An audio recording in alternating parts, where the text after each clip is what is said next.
Tumatok din sa State of the Nation address ni Pangulong Aquino ang marami nating kababayan. Ano kaya ang reaksyon ng mga ordinaryong Pinoy sa mga inilahad ng Pangulo? Mula sa Quezon City, nakatutok live si Bam Alegre. Bam? Well, sinamahan nga natin ang ilan natin mga kababayan na panoorin ang ika-4 na SONA ni Pangulong Noynoy Aquino at iba't iba ang naging reaksyon nila. Sa terminal ng tricycle dito sa Barangay Central, Quezon City, mabilis maubos ang pila ng mga pumapasada. Pero tila huminto ang oras at napatingala lahat sa telebisyon nang makitang dumating na si Pangulong Noynoy Aquino sa Batasang Pambansa Complex para sa kanyang ika-4 na State of the Nation address. Nilakasan pa nila ang volume ng TV. Pero umpisa pa lang, tila hindi nagustuhan ng manong driver na ito ang naririnig niya habang naghihintay ng pasahero. Parehas lang din yun. Kahit sino naman uupo dyan, parehas lang yan. Ganito rin ang sentimiento ng security guard na aming nakausap. Sa tulad natin ngayon, hindi pa natin nafe-feel yung mga nababanggit niya po.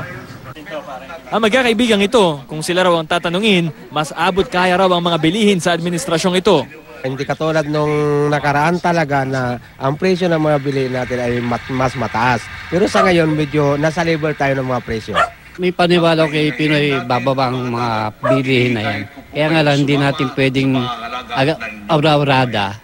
Bagamat kanya-kanya namang gawain ang ilan dito sa Nia Road, Quezon City, may ilang itinigil pa ang labada para pakinggan ng SONA. Dito pa nga sila nanood sa TV monitor ng videoke machine. Sa akin, ipagpatuloy niya lang kung ano yung umpisa niya. Kasi bilang sa akin, okay naman yung mga ginagawa niya.